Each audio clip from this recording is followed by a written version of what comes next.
kwa sababu ningetaka kurudisha wananchi wetu wa Kenya wajue pahali tumetoka na pahali tunataka kwenda. Na kama tulisema BBI ni ya kuunganisha watu, ninashangaa kwa sababu sasa vile mimi naona sio ya kuunganisha watu, ile mambo iko naye ni ya kugawanya watu. Kwa sababu sasa umesikia watu wamerudi kwa ukabila, wanaanza kusema sisi kabila fulani, sisi governors, sisi MCAs, sisi wajumbe, sisi wa mama, sisi kabila fulani, sisi region fulani. Imekuja kutugawanyisha zaidi. Na sasa kila mtu wako na interest ya kuwa hapo ndani. Na sio ubaya, kwa sababu sheria imesema katiba baada ya miaka 10 lazima iangaziwe.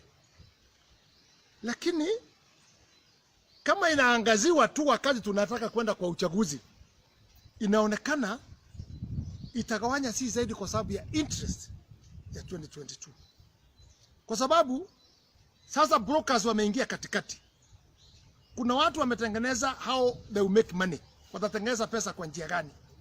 Already kuna pesa inazunguka sasa. Kila pahali pesa inazunguka. Na ukiangalia zaidi ni kitu ya ajabu, kwa sababu ile watu yote walianguka kwa uchaguzi ndio wanaongoza BBI.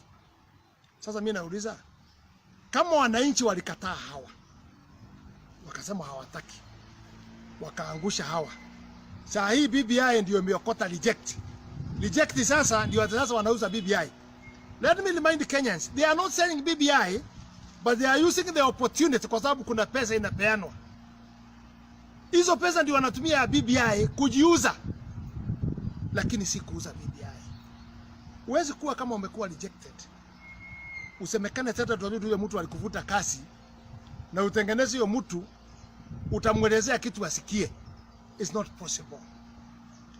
Na mimi naona pale tunaelekea sasa, nimeanza kuona hasa kwa kwetu Nakuru County, na ningetaka kuongea hiyo zaidi. Tuna shida. Nimeona watu hapo wameshindwa kwa uchaguzi. Moja akianza na Kiu na Moro, kiongozi wa John Mutudhu alishindwa na Ibasha na mama, akakuja akashindwa kiti ya county. Huyo ndio yako kwa BBI. Nimeona kijana alikuwa MC yangu hapa Dunduli sasa ndio anaongoza hiyo ate BBI.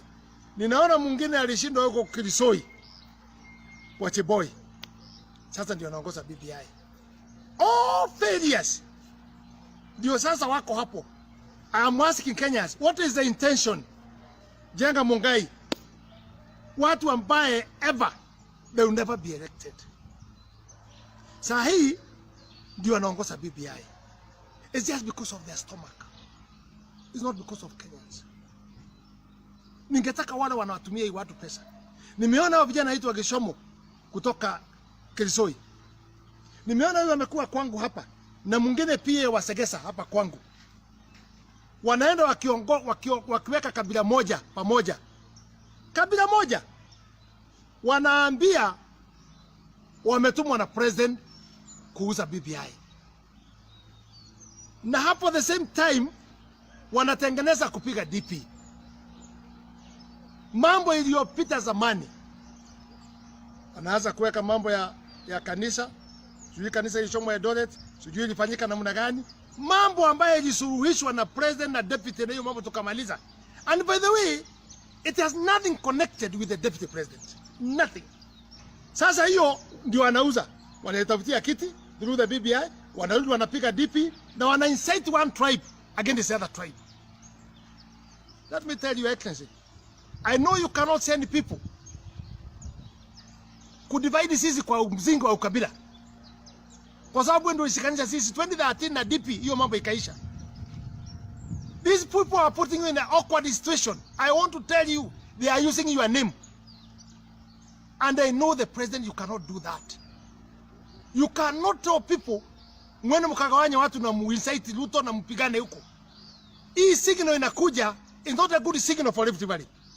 I have been there and I know what happened. Na singependa turudie hapo. Hata kama niyo BBI, kama ni nini, afadhali zikae, lakini umoja wetu wa Rift Valley, umoja wetu wa Nakuru County ukuweko.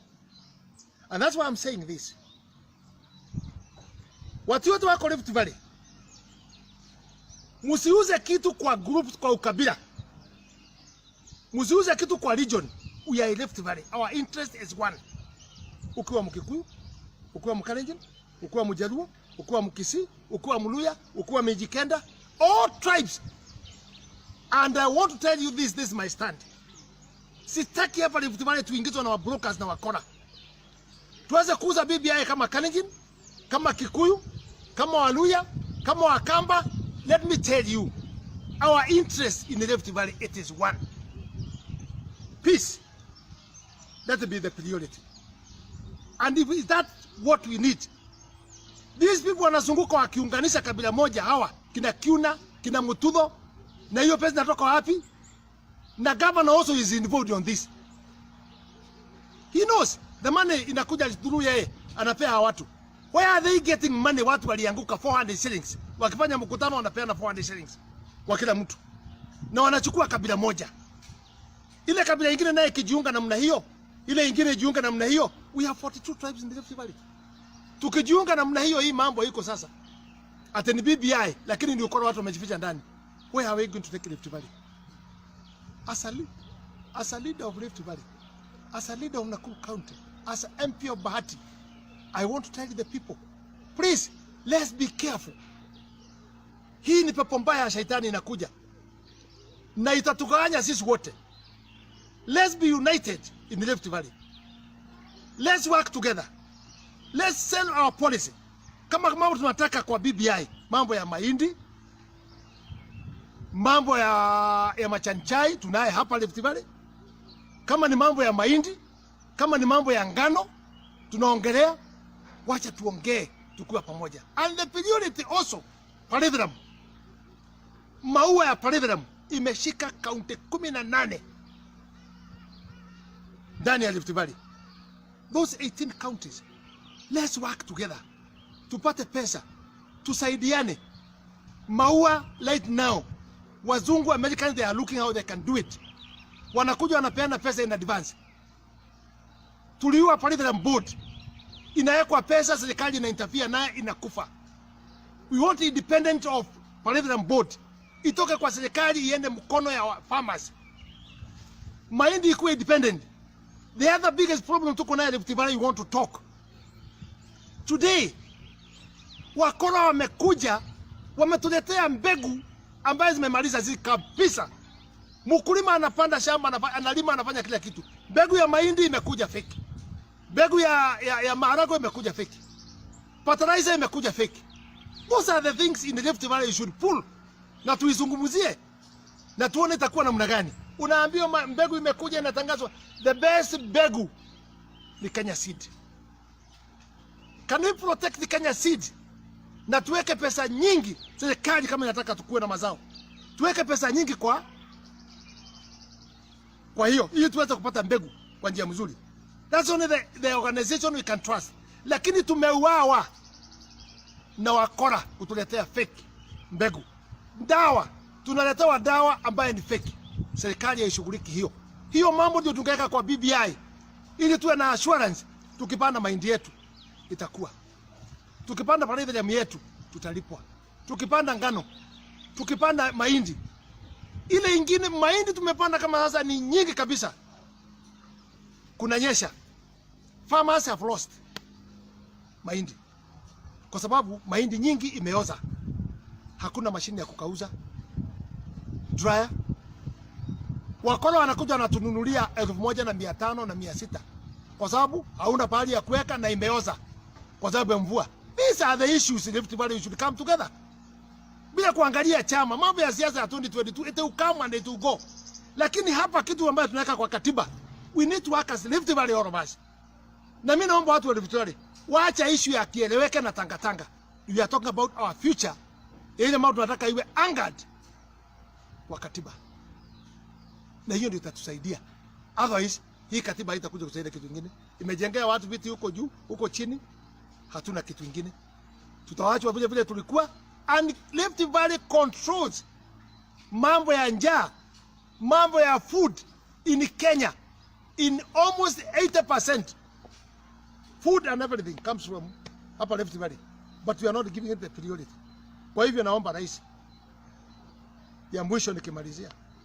Hii wa broker ameingia and using your name hapa. Kugawanya watu, kukutana in group. Na nimewataja. Kiuna ni mmoja. Mutudho ni mwingine. Kuna hao MCA wawili kutoka Kirisoi na ingine hapa kwangu. Na pia wasegesa hapa. Former MP wa Ngunjiri. They are the ones. Watu wako na njaa. But I want to tell you people, when I'm finishing, if you think that BBI will change ile sura iko ya 2022, I'm sorry. People have no time to change. People have decided. People have voted. People knows where they are going. Hakuna kitu tunaweza fanya nini? You saw in America. Unasema deep state sijui system. Muliona Trump. He is in problem na hawezi kurudi tena, mambo yake imeisha. Kama America imeshindwa namna hiyo na akiwa anakisaidiwa na nchi za nje. Even Kenya people have decided. I'm happy for one statement. Nasikia ikisemekana all the time the deputy anasema wajinga walikwisha. It is true. Hatuna wajinga tena. Now we are properly. Today I'm addressing this because also media have been compromised. Media have been compromised. And I'm telling you, we are moving from the media. Magazeti, tunawacha yote. Tunaenda kwa social media and the system ile sasa tuko naye. That's where we are going. We're going to pass the message to all people in our system. Lakini media hiyo amekuwa compromised. Msilete huyu asiongee. Hata kwa hii katiba media nyingi wamehongwa. Wanaambiwa hamtapewa kazi ya serikali kama mtakuwa pande hiyo. What is the work of media? It is to give both sides. Ionekane raia anasema nini. Nimeona hata wakati ulikuwa kumeendwa Nyeri huko, media inaficha mambo fulani. Social media ndio inatusaidia.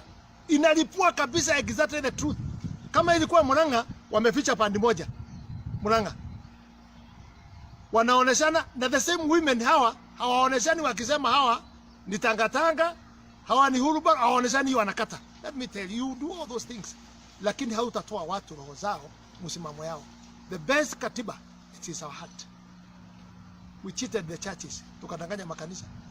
Tukaambia makanisa, nyinyi, kwa sababu tunajua makanisa ni ya kusamehe na ni ya kusikia, lakini they were cheated.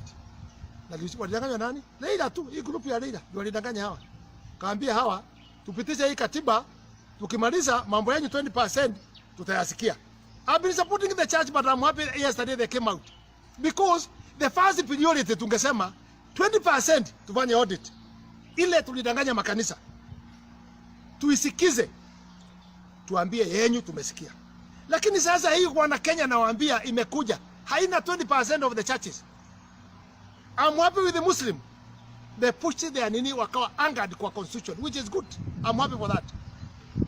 That wako na koti yao, wanalipiwa na serikali, wafanyikazi na kila kitu, which is very good. Kwa sababu kesi inafanywa kulingana hiyo. Lakini mimi nauliza makanisa hii ingine pia naye, Pentecostal churches and the other churches, why can't they also come together? Why angered kwa katiba that watoke kuwa independent? Kwa sababu saa ile mtu analibu makanisa yote Kenya ni serikali. Kwa sababu all those churches now independent churches, hizo zote Pentecostal, the government is controlling, the parliament is controlling.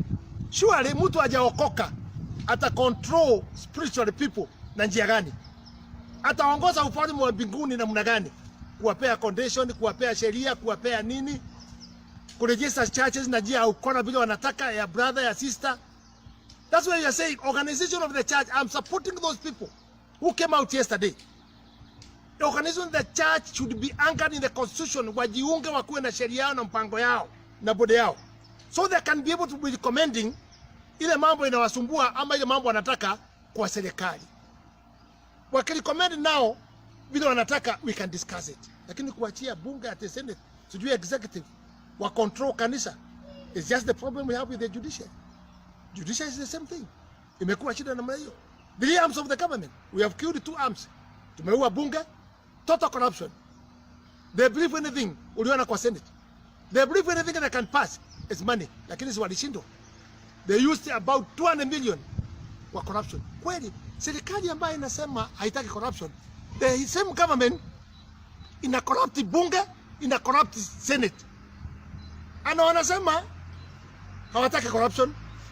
Wanaongoza corruption kwa institution ambayo ni independent. You want judiciary ikuwe independent, ipoe pesa ya kutosha. Kwa sababu nayo huko pia kuna uzuri na kuna mbaya. Also corruption iko huko mingi sana. Orders after orders. We need them to be done to work independent, so when we are fighting with them for bad things they are doing, we deal with them. And we deal with the judges individually. Ilo anafanya mambo ya ukora. Anatoa judgment hii, kesho anatoa hii nyingine. You see, we need to understand what should we do in that. Ile kitu kingine ya muhimu sana naangazia ni mambo ya Inspector General of the Police Department. The police department must be completely be independent. It is an organization kubwa ya security yetu ya nchi ya Kenya, but they are not independent. Pesa wanapeana OP ili wakuage wakitolewa pesa kutoka OP. So they are controlled kama gari. Wasipofanya hii promotion na nini wanakatwa. Pesa ya development wanakatwa. Let me tell you, sisi kama wajumbe tunajenga police stations. Hauwezi kuona pahali polisi na wana budget yao wanajenga police station ama wanasaidia kujenga peke yao ama kusupport wajumbe vile wanajenga police stations. Hakuna. Nyumba za AP, nyumba za machief tumewachiwa sisi wote. Hakuna pesa inakuja kusaidia. Na hapa kwangu bahati nionyeshwe institution moja wamejengea chief hata choo. Hakuna. But there is a budget. Hiyo budget ndio inaharibu nchi ya Kenya. Ndio inafanya corruption, ndio inapeana hii pesa kila pahali, ndio inafanya ile mambo mengine tunapeana. Inaharibu. They must be independent. Ndio wafanya kazi yao bila kuongozwa na OP, kwa sababu right now ile shida tuko naye ya hii nchi yetu ya Kenya right now is OP. Kebisho, Matiangi, corrupt. They are using that money corrupting everywhere. Tunajua what they have bought. Surely, if you are talking about the corruption, ukifanya Matiangi audit, ufanya Kebisho audit, nitakuja kutoa hiyo list yote. Niko naye. Na hao ndio wanasema mwizi, and they are the worst thieves. And it is there. Why should you talk about thieves? Uhuru mwenyewe unaenda mpaka kutetea Matiangi atekisi huko. Unatetea mwizi. Let him go forward. Tuende kotini. Nitoe ile vitu amenunua na majina gani? Hata pahali anaendaga kwa akili amevaa kofia na kabuti. I know. All those things. Na wacha nikwambie, there is no way utaiba ukiwa peke yako. Niwafundishe. Wizi, you cannot sit alone. Kama ni shamba unanunua, iko broker, iko mwenye kuuza, iko wakili, iko lands department, pahali wafanyia nini? You cannot hide it. It is not easy to hide because you are not working alone. Hizo pesa wanatoa wapi? Naona wamekea watu condition. Atukiweka pesa hata 1400 lazima useme umetoa wapi. Ukitoa useme unapeleka wapi? Useless people. Conmen. Now,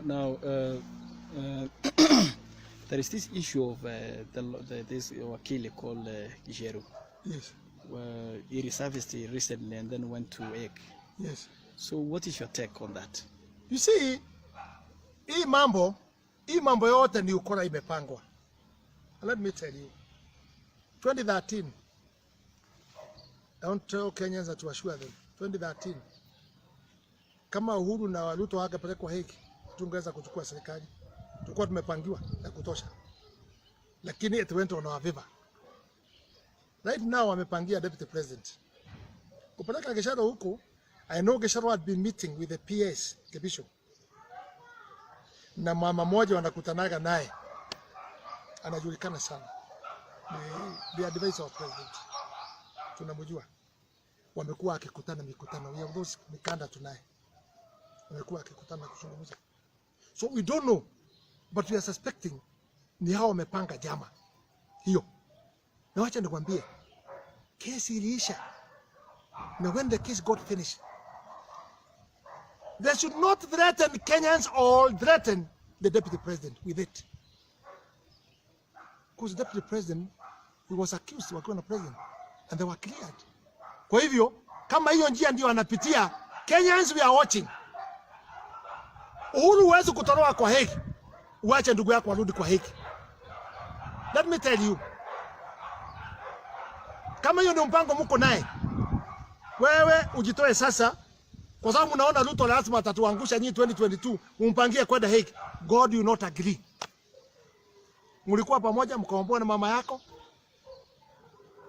Mama ngine akaombea, akawashika kichwa pamoja, mkaombewa na wana Kenya. Hiyo mambo mnaamusha iliyopita. Mkitaka kufix wale wengine, it will be turned against you. People. Especially sasa hii watu wanaenda hapa akinicite. If it is connected and I'm writing a letter even to ICC. Hiyo watu vile wanapeana pesa hapa na ile lugha wanaongea. We have them. Hata wanaenda waambia watu wapime simu zote. Wanachukua picha na kutuma Nairobi. Ndio waendelee kupoa pesa. Anaozana atafanya kazi. Wanatuma Nairobi. But are they not fixing the president? When they are saying that wanatuma na president, which is not true or not true or true, nobody knows. Kama wanafanya namna hiyo, see, that is incitement ya kuleta vita hapa kwetu. And we are not going to fight in everybody. Let me tell you, assure you that. We are brothers and sisters. Tulisoma makosa yetu, sisi wote, na tukasemeana, na tukakuwa pamoja. We shall never fight. Hata mkijaribu incitement gani. Na hawa ndio magenerals mnawajua. Kama Jenga Mungai generals, kama Kiuna, they were generals. Wanajaribu kushika kabila hii na kabila hii wapiganishe. Wakikuyu na Wakalenjin ndio kukuwe na vita. It will not happen. I'm asking my brothers Kalenjin, I'm asking my brothers Kikuyu, I'm asking all the community in Nakuru County, in the Rift Valley. Never musishikwe na mtego ya shetani. Sisi tumeokoka and we want to go way forward. Na sisi tumesema tutafanya kazi sisi wote pamoja. Wale wako legion yao wanajifikia ni kabila moja, wakae huko na ukabila yao. Lakini sisi hapa we want to stay united. Right. Together. Right. That is assurance. Mheshimiwa Ngunjiri, let's just go back shortly about the BBI issue. Because in 2013 to 2017, there was no even idea maybe of coming up with BBI. So what is your take? What is the reason for them having BBI? All these things have been done in Kenya today. Even BBI ililetwa njia ya kupiga deputy president. That's the BBI. Kwa sababu handshake ya Uhuru na Raila, who is Raila in the government, is in the opposition. What we need to do is to strengthen the position. Lakini si wakuu hao ndio wanapanga. Mpaka Raila ndio anasema sasa mambo ya ufugaji itaingizwa kwa katiba, itaingizwa. Who is he? Who is he? Just conman. Because we know tulichagua president na deputy wake. Na uwezi kusema hii ni kama ya governor.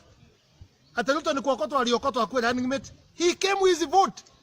President alipoona kura yake haiwezi kutosha, alienda akaangalia deputy president. Akamwambia kuja na chama yako na watu yako. Na ile vyama vingine wote tupiganie nini? Kwa hivyo Ruto hakukuja kama running mate wa governor. He came with his own vote. Alikuja na kura za kutosha. Na baada ya kuingia huko akakuwa kijana ya kazi. Amesunguka Kenya mzima. Amecreate project kila pahali. Hata naona hii mambo ya nini? Hii mambo ya TVET. They were trying to kill it. Walikuwa wanajaribu kuziua. Kwa nini walikuwa wanajaribu kuziua? Kwa sababu it was created by the deputy president. You are propose mambo ya kuenda kutengeneza TVET ndio watu waanze kazi ya mkono na nini plamba hiyo vitu yote. Na yeye ndio aleta hiyo proposal mpaka China tukapoa 15 billion. 15 billion. Sasa kwa sababu ilikuwa project hiyo ni ya Ruto, wivu. Let me tell you. Kwa Biblia iko Kaini na Habili. Na alipoua yeye mwenyewe ndugu yake. Dakika ya mwisho walipotaka kumuua, hiyo damu ilisukuka. Nasikia hata wakati ya BBI, and I am urging the president, don't agree talk bad things of the deputy wakati muko na BBI. Hiyo mlikuwa naye Naivasha. All what you said imetoka nje.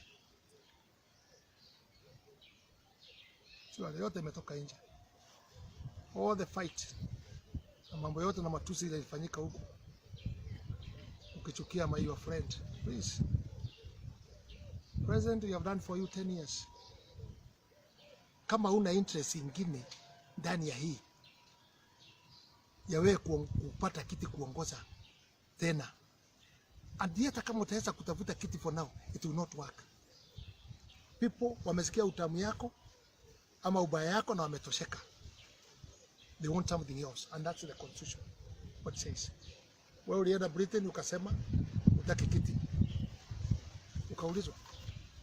Ukaenda America, you said that. Umeenda France, everywhere you have said that.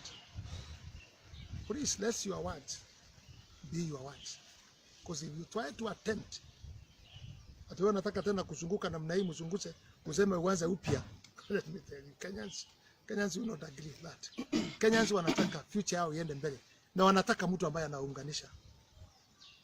Na deputy president ameweza. Hatukatai Raila Odinga, lakini tunajua track record yake. Track record. Kama sasa hii BBI iko na vita namna hii, hiyo ndio furaha yake. Watu wakipigana kwa ukabila na nini, hiyo ndio happiness yake. Unasikia hata Junet akisema hawa ni ng'ombe. Na ng'ombe inafuataka mwenyewe. Kenyans are not ng'ombe. Kenyans wamerefuka. Na tena huwezi kuuza BBI na kutukana watu. Mbona wanasema tumeloji nyoka? How do you sell snake? Where? Then unless you go China, wanakulaga nyoka. But Kenyans, when you say that sasa nyoka imetoka pangoni, those languages wewe ni mzee. Use better languages. Kutumia it is a must. Isitolewe nini? Hii ingine ya mbele ulituambia isitolewe hata full stop hata koma. Saa hii kama ulikuwa expert na ukasema hiyo. Saa hii tena 10 years. What good have you done? Tena unabomoa katiba tena yote. That means you are not the right person kuongoza mambo ya BBI, because it will still fail. Na it will still bring problem in Kenya. I would urge Kenyans, kila mtu yuko kwake na kila mtu anakula kwake. Watu walioko Nyanza, they feed themselves and they are good people. Sisi hapa we feed ourselves, we are good. Central everywhere. Tutumie akili yetu. Tusitumie kichwa yetu ikuwe na bebwa na mtu anatuletea wakati anataka mambo fulani. Tusikue kama gari na battery. When there's no battery, the car cannot start. We are not the car, we are not vehicles ourselves. Let's use our common sense. What do we want in life? And one thing we want in life, tutatoshea Kenya sisi wote. Tukae sisi wote Kenya, tutoshe. Na actually tuangalie sehemu ambaye nilienda Mombasa, nimeenda Kwale huko, kuna sehemu ziko chini sana. In fact, even what people are saying, ati hii pesa kugawanywa na njia hii na njia hii, mimi ningeomba wajumbe, serikali inakuja wakichaguliwa, wajumbe wote 600 wasunguzwe nchi yote ya Kenya. So when we are talking in the parliament, tujue kuna sehemu we are not the same. Kuna sehemu inataka kusaidiwa. Kuna sehemu iko na shida. Hata wakati na tunapigana kwa bunge, sikujua hii mambo ya mileage. Wengine tulikuwa napigania. Let me tell you, nimeenda niko kamati ya CDM, nimesunguka. Their MPs need to be assisted. Don't fight with their mileage. Kusunguka constituency yake peke yake, kufika huko na kuzunguka constituency, it can take him 3 months ama 4 months kama hajamaliza. So let's not fight with the other people. Kama Turkana, let's put money there. Enough money. Mombasa sehemu fulani nao waache mambo ya ukabila. Serikali iweke pesa huko, watu waende biashara huko. Wafungue barabara, wafungue maji, waweze kuchanganyikana na wale wengine. Watu watoka Nairobi, watoka sehemu zingine Nakuru, waende kwa biashara sehemu zingine. We are so congested in one area. We can only open for Kenya and make economy for the country. Tukienda nini? Tukienda nje.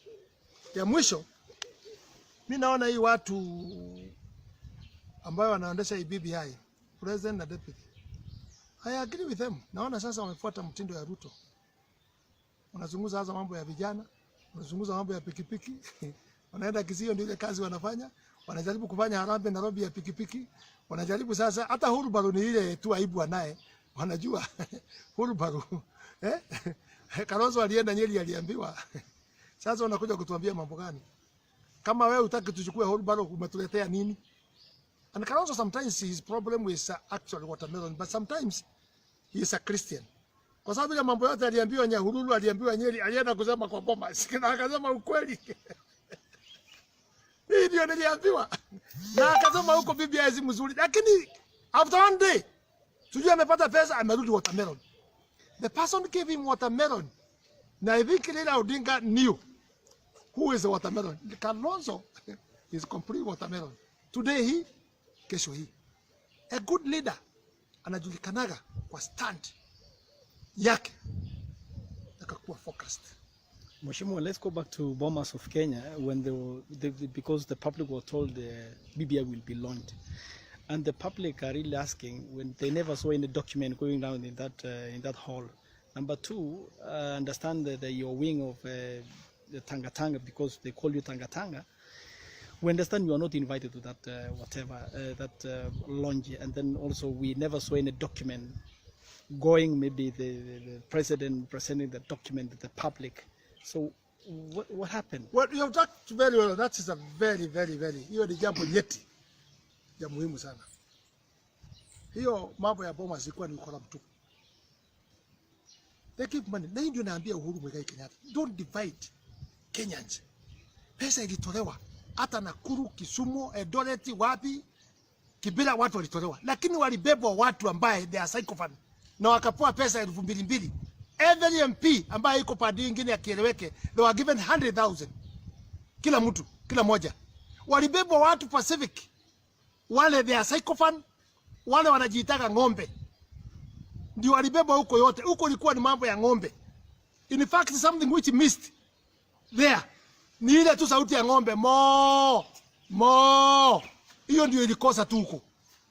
Because they were carried. They were given money. Hata Nakuru hapa alitoroa. In one side. If you want to, unataka kuunganisha Kenya, utaunganisha namna gani wakati mnabeba watu wa pande moja? They went there and the preparation was that they knew the deputy president walikuwa wanategea mambo mawili, asiende washerekee na watukane sisi, aende wamshout. But the guy had spirit of God. Mtu ambaye Mungu amesema atakabariki, hakuna mtu atakayezuia. He was one man army. One man army. He stood. He told them the truth. All Kenyans wale walikuwa nje. Watu wa dudhi walikuwa nasema tunangoja tusikie vile deputy president anazungumza. Kumaliza hawakuoja speech nyingine, wakapima masimu yao. They said our future president have talked. Because he talked nothing but the truth. Hata siku hiyo tulirudi tukakutana na jioni, akaniambia nimeungana na wewe Ngunjiri kusema ukweli na kujipanga kwenda mbinguni. Hiyo watu walinipangia wote, but God stood with me. And niliweka ile maneno nilifikiria kusaidia Kenyans. Na it is true because Kenyans supported all what he said. Ni kama siku ile alisema mambo ya pesa hii, alisema win-win situation. It ain't like that. The end of the day. Hii amesema watu wakae chini wazungumuze. It's now have gone in that same line. Ile amesema. So he is a leader who has future. He is a leader who want to connect the people together. Yeye akienda kila pahali anaunganisha watu yote. Hana kabila yake. Lakini hawa walirudi wakapanga President na Raila Odinga, one of the condition ya handshake. Wacha tutengeneze ma chiefs. Sasa tuache mambo ya national government. National unit. Wacha tutengeneze ma chief. Wewe Raila kwenda kuwa chief Nyanza, wewe Kalonzo kuwa chief, senior chief Ukambani.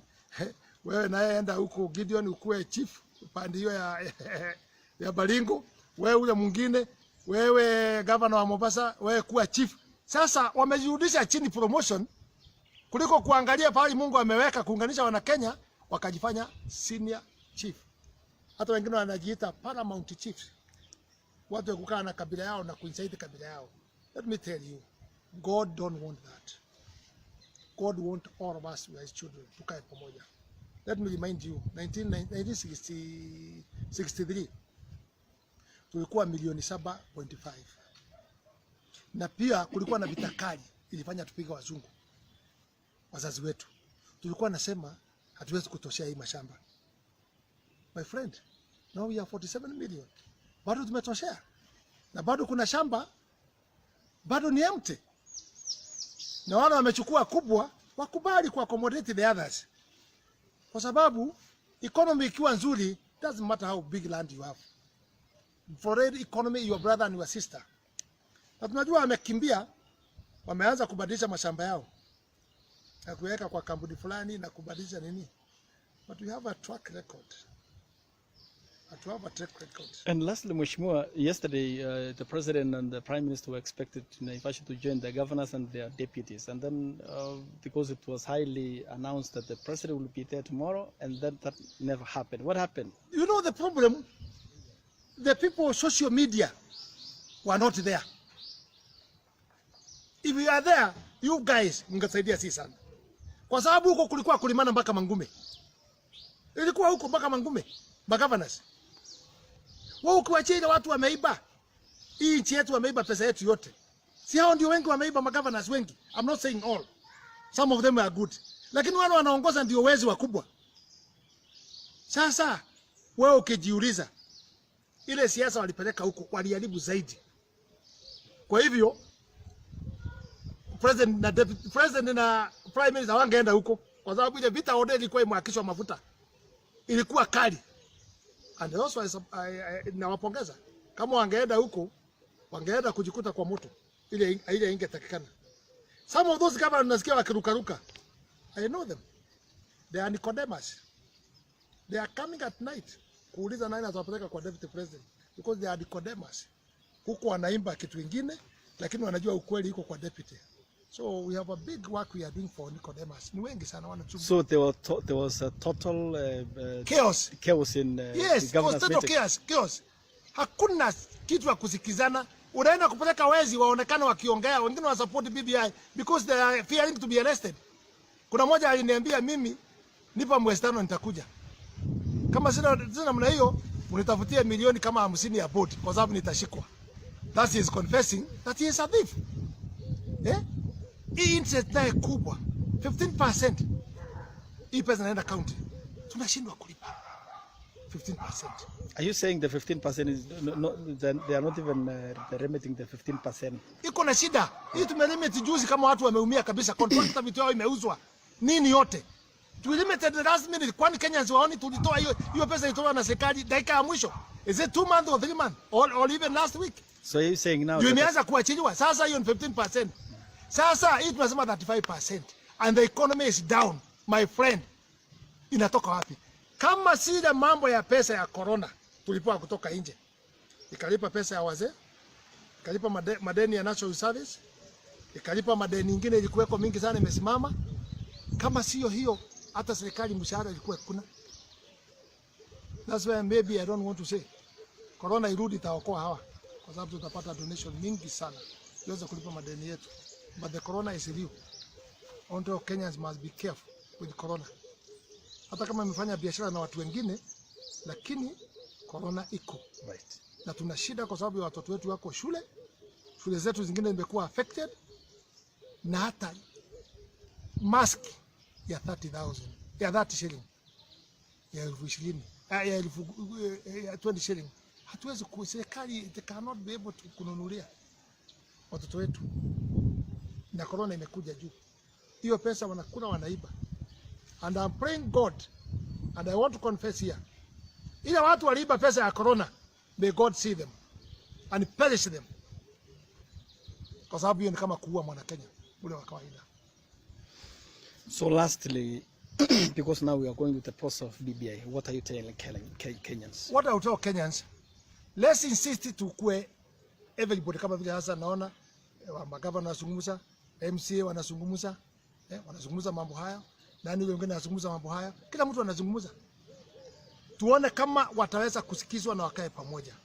Wakisha kaa pamoja, tuone tutafanya namna gani. Ili wakikosa kusikizana na sisi na ni watumia kifua, then hiyo itabeba mzigo yao. What do we do? Itakuwa ni mzigo yao ya kugawanya Kenyans. Because us what we don't want and what the deputy president, I'm not talking his behalf, but I read his mind. What the deputy president don't want ni kitu itagawanya wana Kenya. At yes or no, he is not interested with that. Because wana Kenya wote anaona they should be together. Na wanaona hata 2022 vile amesukuma wote nataka wakue pamoja. Kwa hivyo maombi yake kila siku anaomba let's not divide Kenyans. Lakini unajua kuna jamaa yule. Si unamjua yule jamaa anatakaga Kenya ikue na shida na vita kila siku. Hakuna hiyo vitu yote tunaweka kwa katiba. Haiwezi fanyika na hii katiba. Kuongeza from 15% doesn't need constitution. No. Imeweka tu ceiling isirudi 15%. Lakini juu economy ikiwa mzuri, you can add it. Mambo mnadanganywa youth. Unaambiwa youth sijui mkimaliza mtakuwa mkriba miaka doesn't need constitution. Doesn't need constitution. Hiyo ni bili kuja kwa bunge through the government tumalizane naye. Haitaji hii kusema hata watu wa pesa watu ya maskini wale wako chini hata waweze kulipa malessence watakuwa kikaa 7 years ndio waanze kulipa pure lie. Kwa sababu why not now? Already they are there na wako na shida. Si ni kanyama imewekwa ya kupitisha BBI. Why not now tuseme county government na the government itself wanabomolea watu. Tumeona amebomoa kila pahali. Wanakatakata mahindi za watu ndio reli iende nini iende Nyanza. Ndio iende huko Busia. Ndio iende mpaka Tanzania. Kwa kimila kufyeka mahindi kama imekomaa is a curse to God. But it's the food which government has given you. Ukirudi ukate, it is wrong. But why can't we do things the right way? For one, me I'm supporting the government. Kwa hii mambo ya reli kutoka Nairobi, kupita Limuru, kupita Mai Mahiu, kupita Naivasha, kupita Gilgil, kupita Nakuru, kupita Lubagon, kupita Molo, baka iende baka. That is a good, that's business. You me agree with it 100%. Hata kama ndio tungefanya ile nyingine, tusipopitisha ile Mai Mahiu tuitengeneze njia nyingine hiyo. Kama ni hiyo pesa ilitumwa kwa hii barabara, serikali ingekuwa imeanza kurudisha pesa already. Hata sisi wote tungekuwa na accident hii watu wanakufa barabara. Tungekuwa tunaingia gari ya moshi hapa, you go Nairobi. You come back in the evening or you come back at night. Hiyo ingetusaidia sana. And you remember 2013 tukua State House. I complained that to the president. Myself. Na nikasema ile reli ingekuwa ya muhimu ni ya hiyo route na hatununui shamba. Hatununui shamba. Sisi reli tukitaka kuongeza ingine kando tuko na shamba. Lakini tukaenda pahali inatakiwa ya commercial ya pesa ndio watu wapate kuiba pesa Kenya. Yeah. Tangu lini tutawacha wizi? Sorry, Mheshimiwa, for taking you back again. We know there are leaders in this country who've been fighting for democracy. Yeah. And before 1992, before Moi removed the Section 2A, Moi was powerful. And we've seen the BBI now is going back to the regime of Moi, where the president is more powerful. So why do these leaders like Raila, Odinga, like Orengo, who are fighting for democracy in this country now, supporting the president which is more powerful, like the one of Moi? There are two things. The reason there are two things. Moja, ukabila unakuwa above all those things. Kwa hivyo, they have been driven by ukabila. That's one. Second, wizi. They are saying they are going to have money. Hapo. Hiyo kuona hiyo pesa watapata. Kina Orengo ile manyumba alijenga akiwa minister of lands. Surely. You tell me hiyo ni ya mishahara. Ilitoka hiyo mishahara. Millions of money. So there are two things. Ukabila. They wanted to penetrate kuingiza mambo ya ukabila. Second, wizi. Kwa sababu BBI ikienda vile inaenda it will favor them. Kabla ifanyike pesa already zimeanza kumwagika. Na iko pahali president alitoa statement siku moja. Akasema watu wanapiga kelele huku ati hakuna pesa ya BBI. Hamwezi kuimaliza. He said that somewhere. Hiyo pesa ya BBI haiwezi kuisha. So when they atangaza namna hiyo na watu wako na njaa na brokers haijakula kitu. See, that's why all the brokers and everybody went that side of BBI. Kwa sababu wameambiwa pesa ya BBI ifanya nini? And the president said that. Pesa ya BBI msidanganywe haiwezi kukwisha. Hata tukirudia BBI mara 2 mara 3. He said that. He met with the people somewhere and he said that. Here in Nakuru. Alisikutana na watu hapa Gesha and that's what he said. So, hiyo sauti brokers wakizikia namna hii. Na ile watu wanapenda kuiba pesa. Si wameona pahali iko nini? Iko pesa. Those are the reasons. Ile inafanya tukosa kufikiria mambo ya common mwananchi. BBI kama ni ya kuunganisha watu, hatungekuwa tunaitumia kwa kifua. Na tena hii mbio ni ya nini? The question to Kenyans. Hii mbio ni ya nini? Lila alisema at the county assembly wataipitisha within 7 days. Surely, do you have calendar of 47 counties. Hiyo ulisema itafiti. Na nataka hiyo clip itafutwe iwekwe hapo. Ati 47 county watapitisha na siku 7. How do you know watapitisha na siku 7? Kwa hivyo kuna mpango umefanya nini? Na kuna pesa umepanga ya kora? This time we are telling people, even MCA, kuleni pesa, lakini msimame na ukweli. Msimame na mwana Kenya. Kwa sababu naye yule MCA hata sikiza what the ground is saying nyumbani. I know Wanjiku will send them home. Even mimi nikienda opposite Wanjiku, let me tell you, I'll be home in the morning. So tusikize Wanjiku, tusiseme tutaongoza Wanjiku. I think that is the line we should now follow.